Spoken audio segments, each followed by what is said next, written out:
করছি, ভালো নাও লাগতে পারে।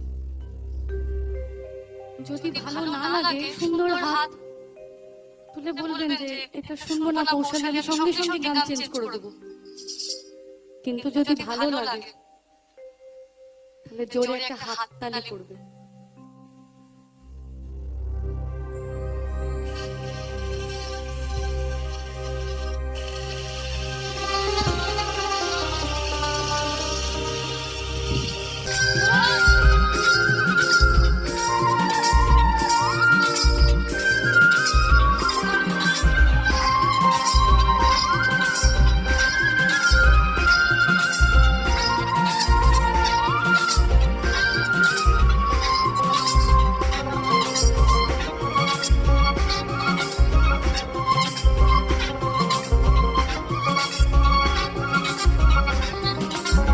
তুমি বন্ধু কালা পাখি, আমি যেন বসন্ত কালে তোমার বলতে পারি।